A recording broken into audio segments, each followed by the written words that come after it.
Buenas noches, hermanos. Les saludo a todos con la paz del Señor. En primer lugar, les deseo un buen año, que podamos cumplir nuestros planes, nuestros propósitos. Fue un año atípico, nada que lo que estamos acostumbrados. Teníamos la costumbre de juntarnos, abrazarnos, estar juntos, compartir momentos lindos, y por todo lo que estábamos pasando a nivel mundial, nos restringe todo eso al individualismo, a que cada uno tiene que tener una distancia unos de otros. Mucho de esto se fue enfriando el amor entre los hermanos. Muchas cosas han pasado en este año, cosas buenas y cosas malas. Algunas personas le ayudaron a que puedan progresar económicamente.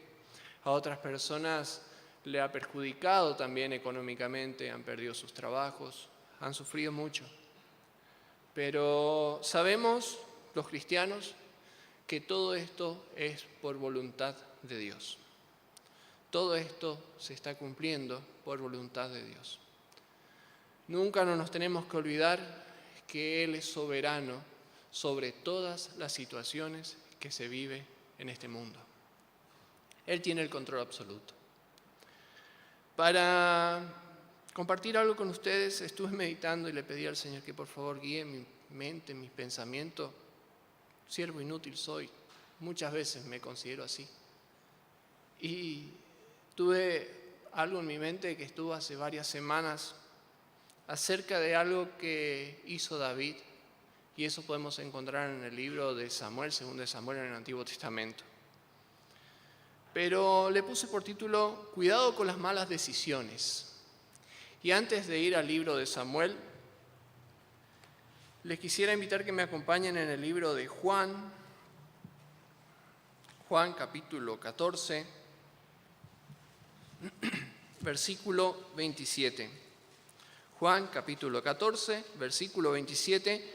Y tengamos bien presente estas palabras de nuestro Señor Jesucristo, porque tiene mucho significado para este tiempo.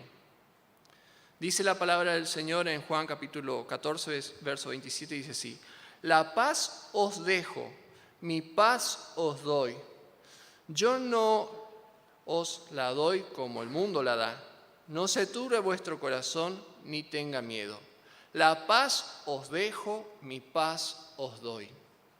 Hay una gran diferencia entre una manera y otra. Os dejo y os doy.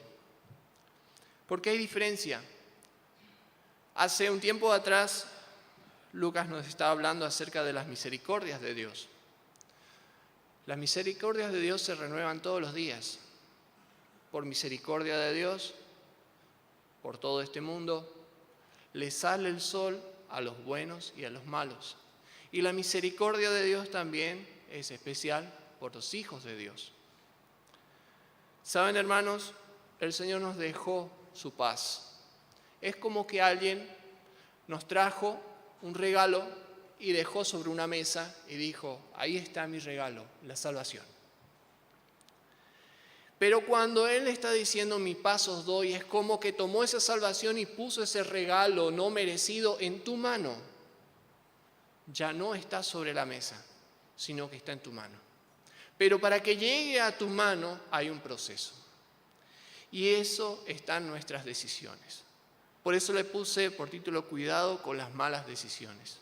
Vayamos al libro ahora sí de Samuel, de 2 de Samuel. 2 de Samuel, capítulo 24. Del versículo 1 al 25 nos relata la historia acerca del censo que hizo David en el pueblo de Israel. Y es algo interesante porque ¿quién le incitó a David para que hiciese ese censo? ¿Quién le dijo, andá y haz ese censo? Andá. ¿Quién le animó a David para que haga ese trabajo con el pueblo de Israel? Y la palabra de Dios nos dice en el versículo 1, dice así: volvió a encenderse la ira de Jehová contra Israel e incitó a David contra ellos a que dijese, ve, haz un censo de Israel y de Judá.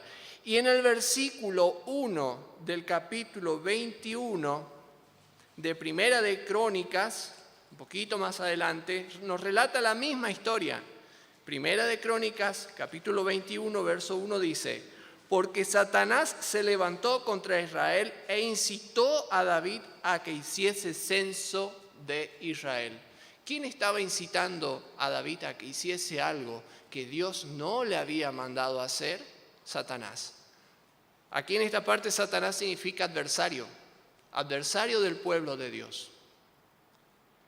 Y es interesante ver cuál es el fin a lo que nosotros escuchamos. Ahora yo me pregunto, ¿quién es el que nos incita a obrar con lo que hacemos? ¿Quién es el que nos está animando a hacer todas las cosas que hacemos durante todo el tiempo, todos los días? ¿Quién es el que nos anima? ¿Quién es el que nos motiva a hacer las cosas que hacemos todos los días? ¿Es Dios o es Satanás? Todo lo que hacemos en nuestros quehaceres, en nuestro andar, en nuestras vacaciones, en nuestros distraimientos, en nuestro obrar para el Señor, ¿quién es el que nos incita a obrar? ¿Es Dios o Satanás? Si bien decimos qué pecado hay, David quiso saber la cantidad de gente que había en Israel y Judá, no hay nada de malo, pero Dios no le pidió a David que haga eso. Dios no le pidió a David que haga eso. Del versículo 1 en el capítulo 24 de 2 Samuel al versículo 9 vemos el pecado que cometió David. Y en el versículo 1 encontramos eso de que él puso su soberbia sobre toda la gente y se puso con un orgullo muy altivo de corazón y se creía rey de todo Israel, siendo que el rey de Israel era Dios.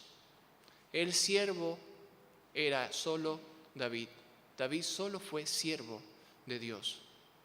Si bien el pueblo entero lo reconocía por rey, pero el rey de Israel era Dios.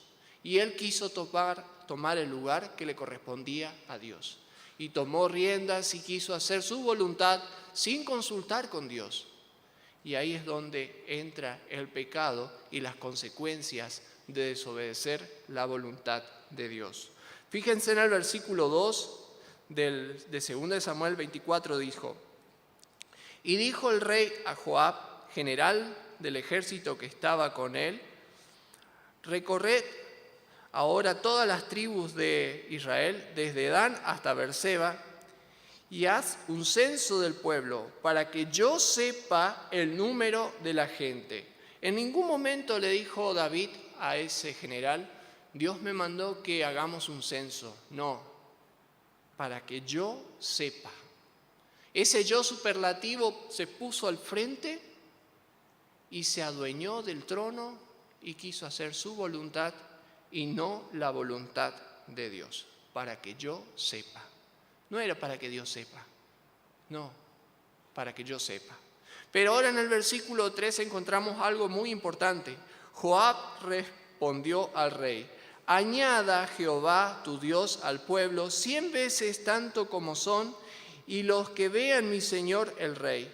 Mas, ¿por qué se complace en esto mi señor el rey? Esa pregunta es muy importante. ¿Por qué se complace en esto mi señor el rey? Y fíjense, hermanos, hay algo muy importante en esta pregunta, porque así como estaba Joab, ese general del ejército de Israel, nosotros también, cuando estamos por meter la pata, muchas personas nos están advirtiendo, nos están avisando. ¿Por qué vas a hacer esto? ¿Dios te dijo que lo hagas? ¿Consultaste con Dios antes de hacer ese proyecto? ¿Consultaste con Dios si es la voluntad de Él hacer eso? Joab le estaba llamando a la conciencia a David para que vuelva en sí y diga: ¿es cierto que Dios quiere hacer eso? Y fíjense cómo coincide la historia en Primera de Crónicas, capítulo 21, el mismo verso 3 dijo: y dijo Joab: añada Jehová a su pueblo 100 veces más. Rey, Señor mío, ¿no son todos estos siervos de mi Señor? ¿Para qué procura mi Señor esto? ¿Que será para pecado a Israel. Que será para pecado a Israel. Joab se dio cuenta de que no era la voluntad de Dios y trató de que vuelva en sí David y no meta la pata. Muchas veces nosotros estamos por hacer alguna cosa sin consultar con Dios. Y Dios ocupa, hermanos, amigos, ocupa su palabra, ocupa el pastor, ocupa una canción para llevarnos a entender que no es la voluntad de Él lo que estamos por hacer. Y ahí es donde metemos la pata porque hacemos oído sordo y nos mandamos la nuestra. No queremos hacer caso a lo que Dios quiere. Fíjese en el versículo 4. En el versículo 4 dice: pero la palabra del rey prevaleció sobre Joab y sobre los capitanes del ejército. Salió pues Joab con los capitanes del ejército de delante del rey para hacer el censo del pueblo de Israel. Hizo caso omiso a Joab, que estaba llamándole la atención, y se mandó solo. Y no, la orden era apremiante y dijo: vayan y hagan esto. Nunca Dios le había pedido a David que haga un censo, nunca. Muchas veces nosotros pensamos en nuestra mente: ¿será la voz de Dios que me está mandando? ¿Será la voz de Dios que nos pide que hagamos esto, que hagamos aquello? Y nunca Dios no nos dijo que hagamos esto o hagamos aquello. Muchas veces, lamentablemente, nuestras emociones influyen sobre nuestra mente y nos guiamos por nuestras emociones, por nuestros sentimientos. Pero Dios no se guía por los sentimientos, hermanos. Dios es real, es una persona y Él está aquí presente en este lugar. Su Espíritu Santo está aquí, el Señor mismo está aquí en este lugar. Él es real, Él es una persona y si Él quiere tener trato personalmente con cada uno de nosotros, va a tener trato personalmente con cada uno de nosotros como Él sabe mejor hacerlo para comunicarse con sus siervos, con sus amigos, porque nosotros ahora somos llamados amigos, como nos dice la palabra. Ya no lo llamaré más siervos, sino amigos, porque todas las cosas que me las reveló mi Padre, Hijo Jesucristo, hoy las doy a conocer. El Señor a nosotros nos consideró sus amigos. Imagínense tener de amigo a Jesucristo, a nuestro Señor y Jesucristo, nuestro Salvador, nuestro amigo, nuestro Rey, hacerle caso a Él siempre. David no quiso hacerle caso y erró.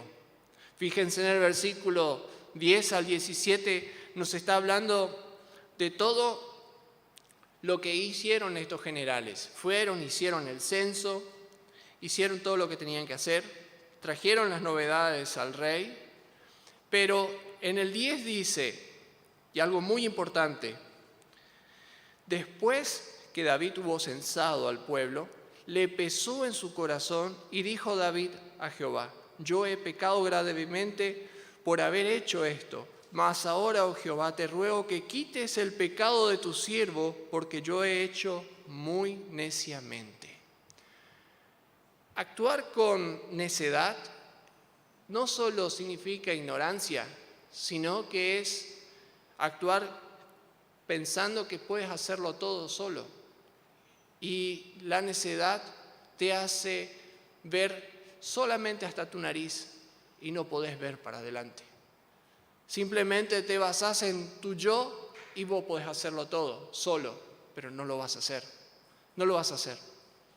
La necedad hace caso sordo a los sabios que vienen y le reprenden. No quiere escuchar consejos, no quiere escuchar nada. Actúan neciamente las personas que no escuchan a Dios. David no escuchó el consejo de un amigo, no escuchó el consejo y actuó neciamente. Pero esto habrá pasado cuando estaba durmiendo David, porque en el versículo 11 dice: y por la mañana cuando David se hubo levantado, vino palabra de Jehová al profeta Gad.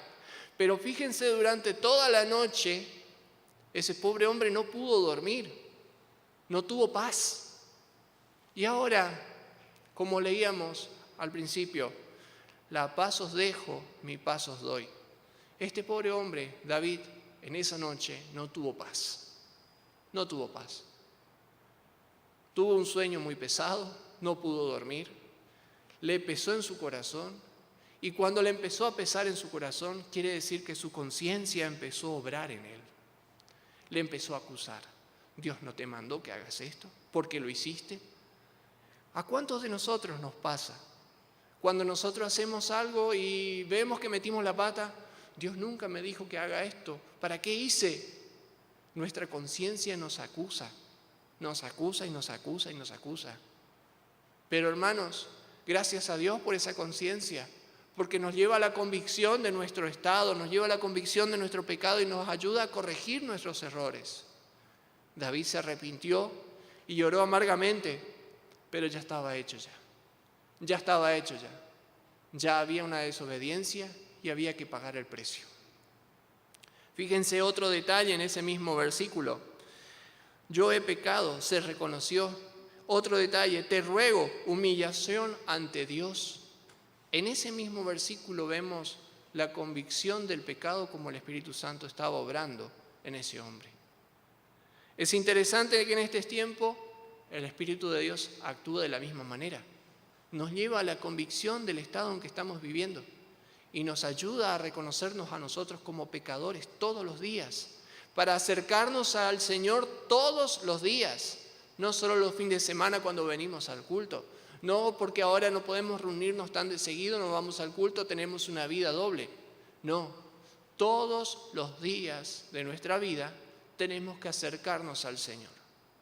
Fuera de Él actuamos neciamente como actuó David, guiados por la carne, guiados por las emociones, guiados por su autoritarismo. Y ahí es donde el hombre mete la pata, se equivoca, comete el error de dirigirse por su propio yo, y si yo puedo hacer, lo hago. No, si Dios lo permite y está dentro de su voluntad, lo haré. Primero consulte todos sus planes al Señor para que todo vaya bien y sea de provecho y de bendición en todo lo que se haga. Fíjense en el versículo 11 al 14, Dios oyó su ruego y envió a su siervo para que reciba algo acerca del castigo que tenía que recibir. Pero no se libró del castigo David, no. Imagínense si David no se hubiera arrepentido. Imagínense, si David no se arrepentía de lo que había cometido, iba Dios a terminar con todo lo que era el pueblo directamente. Porque estamos hablando de que muchas personas empezaron a morir por culpa de esa necedad, por culpa de algo que cometió David. El pueblo entero empezó a pagar el precio. Fíjese, en el versículo 13 dice, vino pues Gad a David, el profeta de Dios era, y le hizo saber, y le dijo, ¿quieres que te vengan 7 años de hambre en tu tierra, o que haya 3 meses delante de tus enemigos? O que huyas 3 meses delante de tus enemigos y que ellos te persigan, o que 3 días haya peste en tu tierra.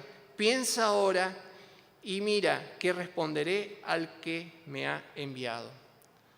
Dios le dio a elegir cuál de los 3 castigos preferiría David.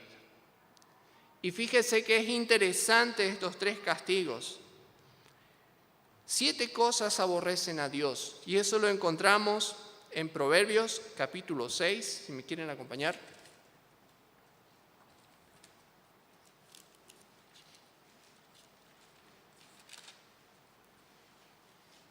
Proverbios 6, del 16 al 19 dice, 6 cosas aborrece Jehová, y aún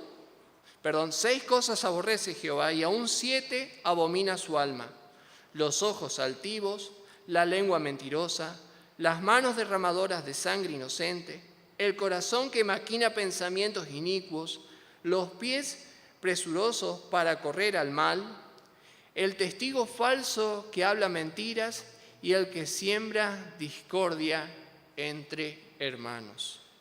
David ahora tenía un ojo muy altivo, se había puesto en el trono y quería a él llevar todas las cosas por delante. Tuvo ojos altivos. Dios le estaba enseñando una lección que lo iba a aprender en carne propia. Hermanos, ¿No les suena conocido algo en estos versículos que leímos recién? Las manos derramadoras de sangres inocentes, lo que está pasando acá en la Argentina ahora. Las manos derramadoras de sangres inocentes, de esos niños que van a morir ahora por delante. Juicio va a venir sobre esta ciudad, sobre este país y sobre todo aquellos que han aceptado esas leyes que son en contra de la vida, derramadora de sangre inocente. Dios nos libre de todo eso. Dios nos libre de lo que va a venir, de la ira de Dios que va a venir sobre esta tierra. Siempre hablamos y decimos, falta muy poquito para que el Señor venga. Todo esto no está pasando en vano. El Señor nos está hablando para que cada día nos consagremos más a Él, para que cada día nos purifiquemos más. Dios viene a buscar una iglesia pura y sin mancha, para que cada día nos limpiemos de lo que todavía nos molesta, limpiémonos. Mantengamos una vida íntegra, mantengamos una vida santa, una vida santificada, apartada del pecado. Tratémonos de santificarnos todos los días. Si bien vamos a alcanzar la perfección cuando estemos delante del Señor, cuando el Señor nos transforme a su imagen y semejanza, así como Dios le transformó a Cristo cuando le resucitó, cuando nos resucita a nosotros o nos cambie de este cuerpo mortal a un cuerpo inmortal, incorruptible, ahí recién alcanzaremos la perfección. Pero todos los días, como hijos de Dios, tenemos que ir limpiándonos de todas esas cosas que nos pesa. A David le pesó toda una noche el pecado que cometió. Fue una de las últimas cosas que hizo David. Ya era grande, ya era una persona mayor. No era ese joven que estaba vigoroso, tenía la fuerza. Ya había paz en Israel. No hacía falta. ¿Para qué? Pero cuando todo estuvo sereno, ahí es donde metió la pata. Ahí es donde cometió el error de actuar neciamente. Fíjense lo que dicen los versículos siguientes. En el versículo 18 encontramos algo muy importante, pero leamos el versículo 17 antes. Hasta este momento, Dios había mandado una plaga, una peste, que estaba matando a todo Israel. Muchísimas personas murieron por culpa de esa desobediencia. Pero cuando el ángel de Jehová apuntó su mano sobre Jerusalén, Dios dijo, detente. Y ese ángel de Jehová estaba justo en un lugar muy importante, porque estaba en un lugar, punto clave, donde se tenía que hacer la adoración de Dios. Y dijo David a Jehová, en el 17, cuando vio al ángel que destruía al pueblo, se humilló más de lo que estaba y dijo, yo pequé, yo hice la maldad. ¿Qué hicieron estas ovejas? Te ruego que tu mano se vuelva contra mí, contra la casa de mi padre. Hasta ese momento David todavía sentía un poquito de orgullo adentro. Pero cuando vio que la cosa iba en serio, se arrepintió a polvos de tierra y dijo, yo asumo la consecuencia de todo el pecado que he cometido. Esta pobre gente está muriendo inocentemente.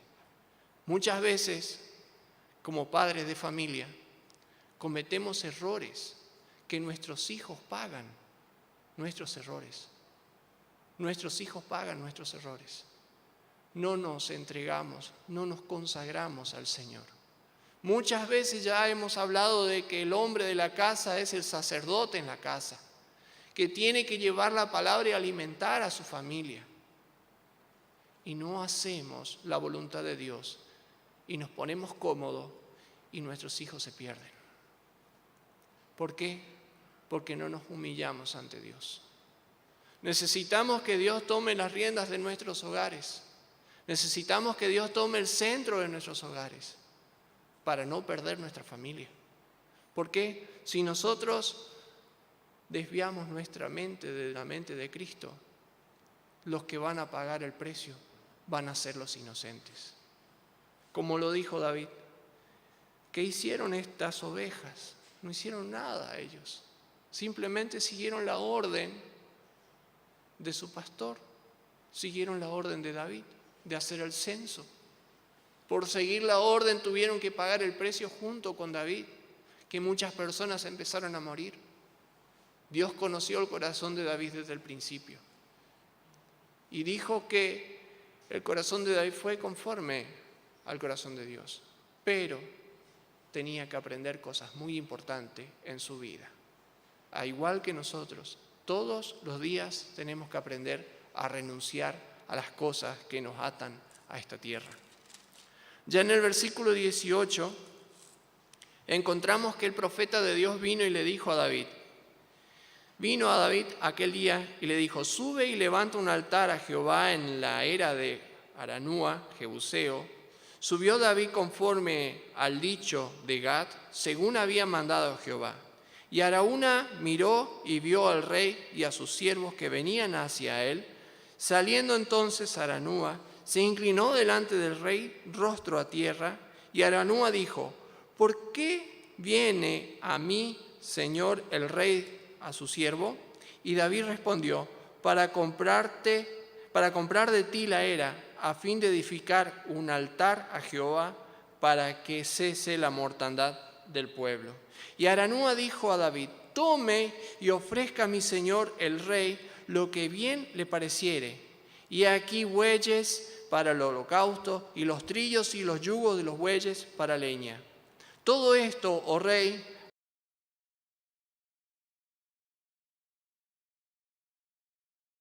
te sea propicio. Y es algo muy interesante porque Aranúa no era del pueblo de Israel. No era de un pueblo de Israel. Era un jebuseo. Era una persona que era extranjera, pero se había sometido al pueblo de Israel y había entregado su vida a Dios, creído a Dios, y fue parte del pueblo de Israel. Israel lo adoptó para su pueblo. Y fíjense cómo él bendijo al rey. Jehová, tu Dios, te sea propicio. Lo bendijo. ¿Y por qué Dios no le destruyó a Aranúa, siendo que el ángel de Jehová estaba en su patio? Estaba ahí, extendida la mano, destruyendo todo. ¿Por qué buscó un gentil para darnos ejemplo ahora, en este tiempo? Dios no hace acepción de personas. Dios no hace acepción de personas, sino que busca un corazón humillado y contrito. Dios busca a aquellos verdaderos adoradores que le adoren en espíritu y en verdad, como nos dice la palabra de Él. Él no busca a personas religiosas, Él no busca a personas que buscan ser llamadas la atención. No, Él busca verdaderos adoradores. Y este hombre era un verdadero adorador. Y en su patio se hizo un altar, en su casa se hizo un altar para adorar a Dios. Qué interesante, hermanos. Ojalá Dios use cada hogar cristiano como un altar de adoración a Dios.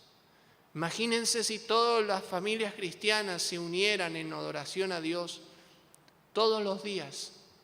El Señor vendría también más rápido tal vez, porque Él busca verdaderos adoradores y quiere que todas las familias cristianas le adoren en espíritu y en verdad. Pero empiezan los rencores, empiezan las rencillas, las enemistades, y ahí es donde empiezan las divisiones, y Dios no está en ese lugar, no. Como los dije, Dios busca verdaderos adoradores. Fíjense en el 24 algo muy importante. Y el rey dijo a Aranúa: no, sino por precio te lo compraré, porque no ofreceré a Jehová mi Dios holocausto que no me cueste nada. Hermanos, cuesta ser cristiano, Señor. Cuesta ser cristiano en este tiempo. Seremos apuntados, seremos blasfemados, seremos acusados. Como lo decía el hermano, prepárense porque de ahora en adelante la iglesia va a ser más perseguida que antes. Porque la iglesia es lo único que le está sujetando para que no se manifieste el anticristo. La iglesia es lo que le está frenando para que ese hombre inicuo no se manifieste. La iglesia que tiene el Espíritu Santo de Dios está frenando ese ministerio de iniquidad que ya comenzó, pero falta que se manifieste el hombre de maldad que nos habló el Señor Jesucristo, que aparecería en estos últimos tiempos.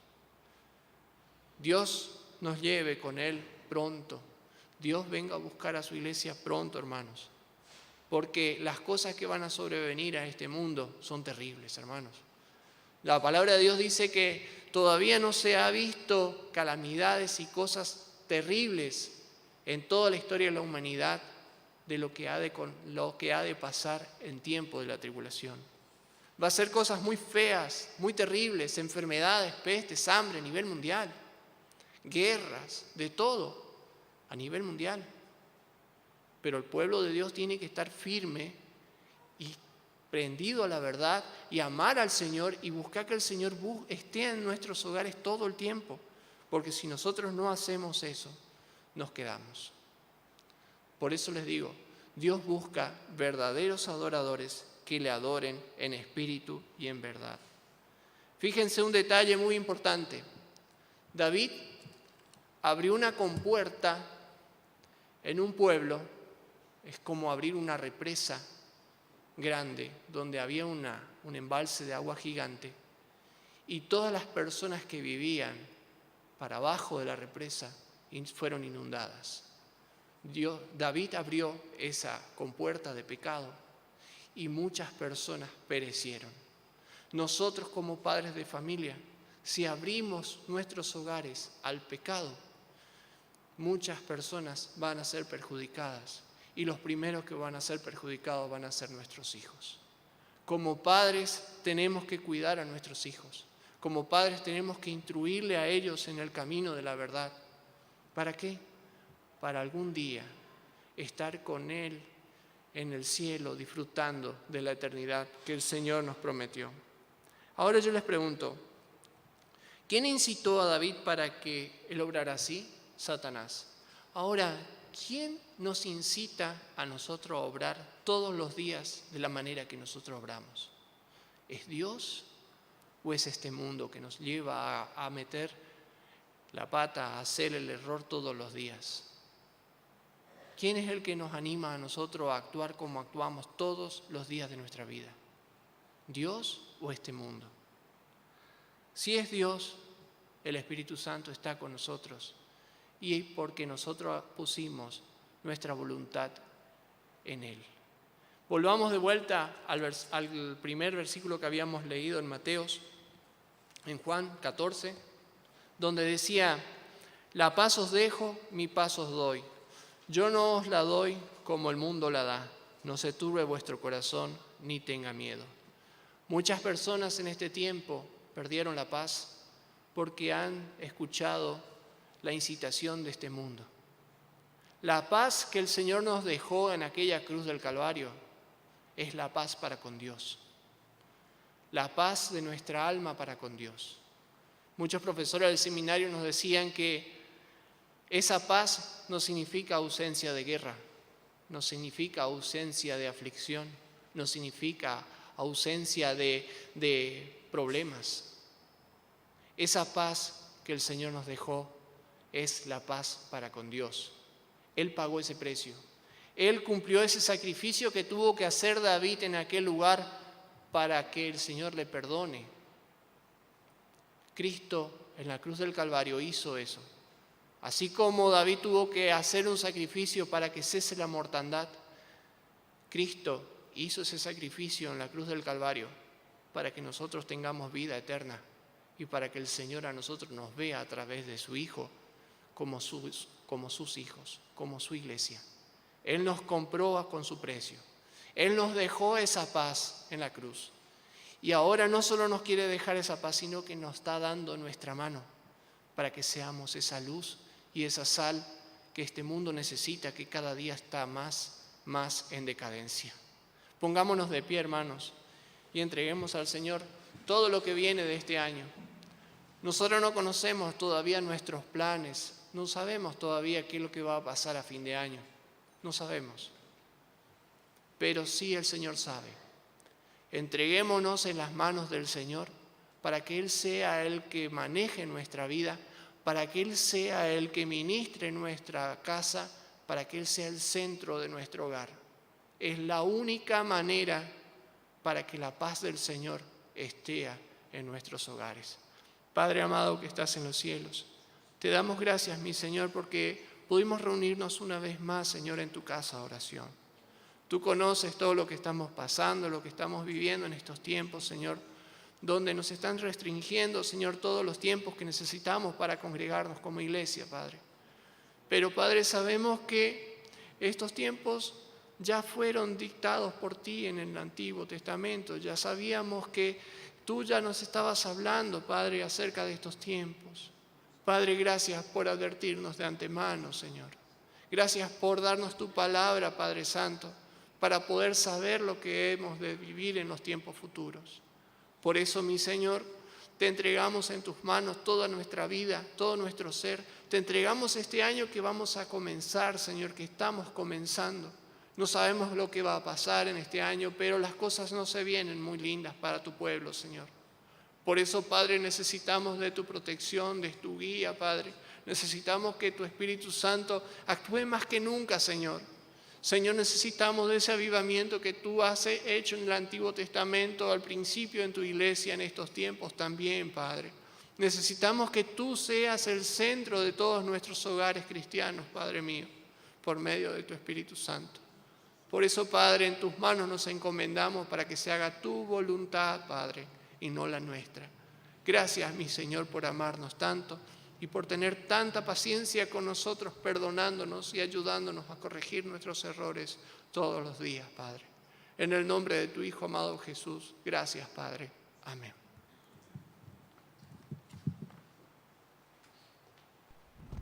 De esta